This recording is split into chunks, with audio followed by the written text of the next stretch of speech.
committee regarding administrator position. We met this afternoon, and Kathy went over some things that I had forgotten about the process. And I was on the committee the last time we went through this, and there were requirements that I didn't remember, so we've asked Kathy to kind of explain what needs to happen. Well, you have this fatter package that we handed out here. The top page is the administrative job description, and that was developed at the end of 2005, I think. Ted, and, I don't remember. yeah, it's a kind of a new description then from 2005. And the second loose page in there is just from our personnel policy that explains when appointments are made to municipal employment, the basic process the city has to take so that we're hiring someone based on merit and fitness for the job, and the point system that we use, and the ability to give veterans preference points. And so we can meet state statutes on some of those things. And then the stapled together packet is basically the packet from last time, from 2005. So everything in here has wrong dates and dollar amounts because it's from before. But this would be basically the process we would use, where we would advertise in the League of Minnesota Cities and maybe some larger newspapers in the area. We would send a letter to anybody that's interested. Would get a letter that describes our process, and it describes the job itself. And they would have an application form, because we need our application form filled out, and all the other kind of forms they have to sign off that allow us to do background checks on them. And then we have a scoring system where we give points for education and experience and veterans preference points. And we do background investigations, and then we would narrow down the field of candidates so that we have a certain number that we're going to interview. And when we get to that process, when we come to the point of having a certain number of people that we're going to interview, then those names become public. As soon as you've chosen, say, your last five, your top five people, then those names are public. But up until that point, it's not public information who's applied or how you've scored them or anything. And then the other pages show how we had a search team. Last time we did this, we had a search team that was made up of all five council, and then each council person picked a citizen from, just a citizen.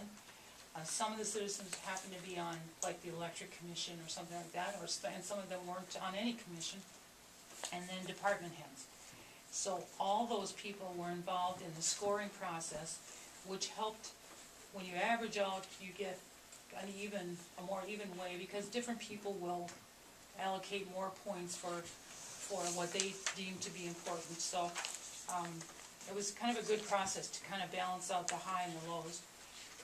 And then the administrative search team then was also involved in the interview process. And we did that over 2 nights to allow adequate time to interview each candidate. And then we scored them from there, and the letters are just kind of explanations and examples, and how we scored, how we gave points to everything.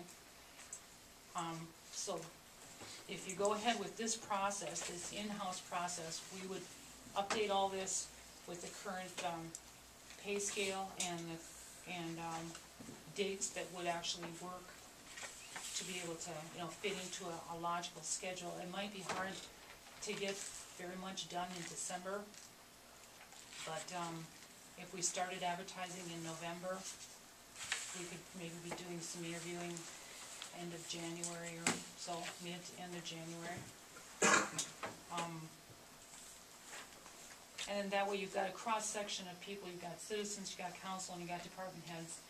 Cross-section of people looking at the job and looking at the candidates. And then we also talked about these administrative search team or groups that would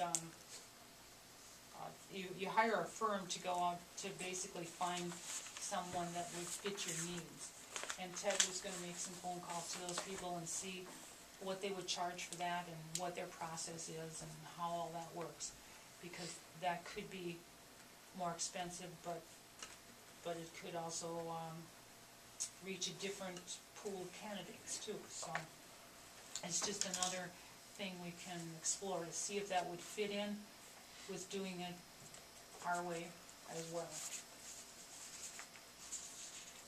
So I guess if there's anything, I don't know that, you know, like the job description, that if that's set and it's, if nobody has any, you know, issues with that job description, because that might take some time to make some changes to that if anybody feels the need to make any amendments to that, but this is definitely a good product to start with. And there are, you know, that there are minimum qualifications for the job, and that's part of the scoring. The point scale system is to give proper credit to the people that meet the minimum qualifications. And does this have to do anything with pay equity? The job description and the points that go with the job, and then the wages that are reflected by those points, it all ties in with pay equity. And we need to use the scoring system. That's what I didn't remember. Well, that's in our personnel policy, and it's also one of the it's the sure way that we can allocate veterans preference points to someone, you know, to be sure that they get that recognition. But you did say we can change the points that are on the yeah, like the form. The format where you've got, you know, the points that you allocate for education and experience. Right.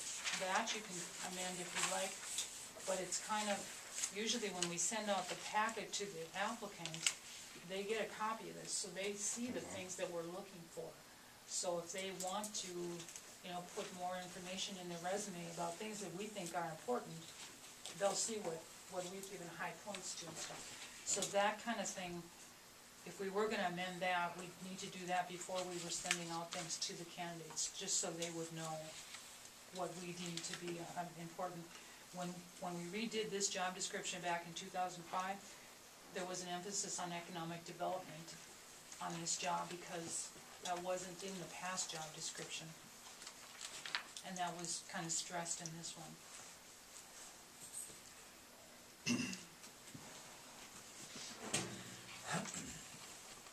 So I guess this is the basic format we would follow, but you'd have to redo it and upgrade it a little bit